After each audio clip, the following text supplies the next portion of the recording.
Hello, Mole Class. Welcome to episode 20 of The Creakers. There we go. I'm in school again today, and we've got some year 3s and 4s who are listening. They're waving at you right now from behind the screen.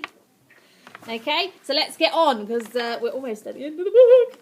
Chapter 28, The Whopping Great Drilling Machine. Lucy closed the front door behind her, which rattled on its hinges under the intense vibration. In fact, the entire house was rattling. Can you ever imagine 100 helicopters swirling around over your house with a whopping great drilling machine ready to blast in through your ceiling at any moment? No, thank you very much. Sounds absolutely awful, doesn't it? Lucy ran upstairs, leaping up 2 or 3 steps at a time. Faster, Lucy, faster, she commanded herself. She burst into her bedroom. Her bed lay like a bridge over the large wormhole leading down to the wallab, her mattress still leaning against her bedroom wall. She quickly drew the curtains, shutting out the sunlight, and threw her mattress down onto the bed, casting everything underneath into deep, dark shadows. The instant the darkness returned, Lucy saw the most incredible thing happen. The hole started swirling and shrinking, like the way water goes down the plug hole in the bath. The darkness was healing the damage she had done. Screech, scratch, chomp! Suddenly, the whole room started shaking. Lucy wobbled and stumbled to her knees. Her bedside table tipped over and her books flew off their shelves. Her jelly baby eating competition certificate fell off the wall and the frame shattered on the floor. Her sock drawer slid open, sending socks flying everywhere. It was mayhem. Then came the worst sound of all. It was a sound like she'd never heard before. And why would she? It was the sound of the roof being ripped right off her house. Giant, shiny silver teeth sliced into the Dunstan's roof, drilling right into Lucy's bedroom. Lucy glanced at the door, but there wasn't time to make a run for it now. The drill was coming down. There was no escape. Below her was the shrinking entrance to the wallab. After her, the menacing metal teeth of the whopping great drilling machine. Lucy was caught right in the middle, right between grown-ups and creakers. And there was Lucy caught in it. Oh.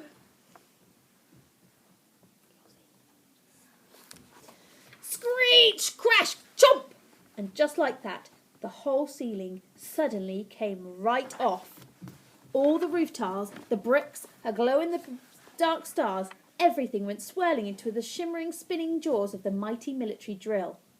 Lucy felt sunlight fall on her face, and for a moment she understood what it must feel like to be a creaker. That heart-stopping dread of your world about to be turned to dust. Although it wasn't the sunlight itself that would be turning Lucy to dust.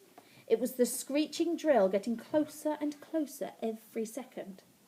Lucy looked around. The sight before her was so mind-bogglingly weird. Her bedroom had 4 walls and no ceiling. There was just a great big hole overhead filled only with the approaching creaker-killing machine and the whirring of helicopter blades. Smash! The drill suddenly dropped lower, eating up the walls of Lucy's room too. The windows smashed, the curtains got sucked into the grinding teeth, and a tornado of bricks turned to rubble as they tumbled down into the garden below. Lucy was now standing in her bedroom with no ceiling above her and no walls around her. It was just her and the bed, completely open to the outside world. "Lucy Pops!" a voice called out over the screaming of the drilling machine. And Lucy caught a glimpse of her father and mother at the end of her street, waving at her desperately. It wasn't just them being held back by the military. Norman was there with his dad. Ella stood with her mama. The whole of Whiffington had gathered in a great crowd. Even the Wakey Wakey Whiffington cameras were rolling, ready to capture the destruction of the wallab. It was at that moment, standing beneath 100 helicopters with a giant drill a few centimetres away from her head, being watched by the entire population of Whiffington town, that Lucy realised something. Something very weird. She wasn't scared. Of course it was terrifying to have a whopping great drill rip off your roof and dangle a few centimetres over your head, about to be dropped at any moment right on the spot you're standing in. But somehow Lucy had come to realise that what she was about to do was bigger than being scared. More important than feeling frightened. She was standing up for what she believed in, putting the lives of others before her own.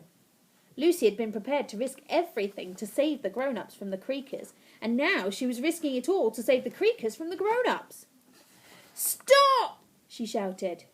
But the machine kept drilling, getting lower and lower. Screech! Stop drilling! She called. Chomp, chomp, chomp! The machine replied. Lucy realised that screaming was no good. She had to be seen. She stood up on her bed, making herself as tall and as big as she possibly could. She raised her open palms towards the drill, and this time she demanded that it obey her. That's enough! She ordered. With a great clank, hiss, and a pssh, the whopping great drilling machine came to a sudden halt. Lucy stared up at the sharp metal face of the drill. Its pointy tip was barely a centimetre from her open hand. "Raise the drill!" echoed an angry voice through a megaphone from one of the helicopters above.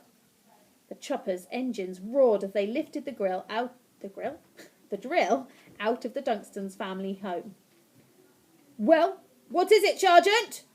The voice echoed down from above again, and Lucy recognised it now. It was Mayor Noying, Ella's dad. He was hanging out of the side of one of the great helicopters, peering down with a stern frown across his forehead. It's the girl, sir," the nervous sergeant replied. "A girl?" "No, the girl, the one who rescued us all from the Walled." "It's me, Lucy!" Lucy shouted back up at the WAF choppers through the megaphone she'd confiscated. "Lucy Dunstan, and this is my home!" "Well, for goodness sake, Lucy, get out of the way. We've got to get rid of those disgusting vermin down there," the mayor demanded.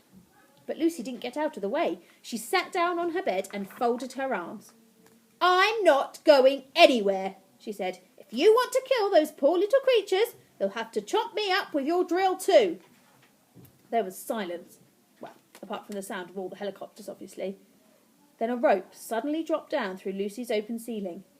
Lucy looked up to see the mayor whiz down the rope from the chopper, his chunky golden chain and pointy hat flapping in the breeze. "Now listen here, little girl," he boomed into his megaphone seconds before he landed, his shiny boots clomping on her bedroom floor. "No, you listen," Lucy said into her own megaphone, standing up on her bed so that she was just as tall as the very cross mayor. "I'm not moving from this spot. This is my room, my home, and you've got no right to come flying over here with your big chompy machine and slice off my ceiling." But, the mayor stuttered. He'd never been spoken to like this by any child other than Ella before, but that was just usually about lumps in her mashed avocado or staying up late. "No buts," Lucy continued. "This isn't just my home, this is their home too." She pointed down to the shadows beneath her bed. "But those things snatched us all away. They nearly turned us all into messy, silly children," the mayor spluttered. "Yes, and that was wrong of them. But you are as much to blame as they are." "What?" "You heard me," Lucy's voice blasted out loud and clear for all of Whiffington to hear. "You, me, and every single person here in Whiffington. We're just like those creatures. They have homes, they have families, and they're sick and tired of watching us dump all our rubbish when they can turn it back into something useful. Our rubbish can give a creaker child a bed. It can build a family home. It can even power a whole city. If only we could work together instead of trying to snatch or destroy each other. We might look different, and we might not see the world the same way, but that doesn't mean we can't all live on it and under it together. Peacefully. Happily." Lucy looked out from her crumbling bedroom to the crowd gathered at the end of her street. They were listening to every word she said, and she saw lots of them nodding. But this madness, you can't listen to her. She's just a child," the mayor pleaded to Whiffington. "That's right, I am a child, just a kid. The kid who saw you running naked through Creakerland." The mayor looked out to see Ella and Mrs. Noying standing in the crowd. Ella put her heart-shaped sunglasses on and acted like she didn't know him. "The kid who brought you all back to your families," Lucy continued. "The kid who knows that, if we drill this hole, we'll destroy the Creakers forever." The mayor said nothing. He was dumbstruck by Lucy's words. Lucy was seeing the world far more clearly than any grown-up had for a very long time. The mayor bowed his head in shame. "Lucy, I've been a fool," he sighed, removing his tricorn hat and placing it on Lucy's head. "You have reminded us all that sometimes children can see the truth that grown-ups have forgotten how to see." He lifted the megaphone to his mouth. "Call off the whopping great drill," he ordered with a wave of his hand, and the helicopters instantly flew the machine away. "We've been complete wallies, haven't we?" the Mayor said to Lucy. "No, you've just been grown-ups." "I don't suppose you have any idea what we could do next?" asked the Mayor sheepishly. He'd never had to ask anyone what he should do before, especially not a kid. Lucy looked around at the mess she was standing in. There were no walls, no ceiling, no wardrobes, just Lucy, the Mayor, and her bed. Lucy smiled. "What is it?" the Mayor asked. "I think I have an idea." We're going to have to stop there for today, and next time it'll be chapter 29. Have a great day, everyone. And all the people in school are waving at you now from behind the camera. Okay, and I'll see you next week. Have a lovely weekend. Bye-bye.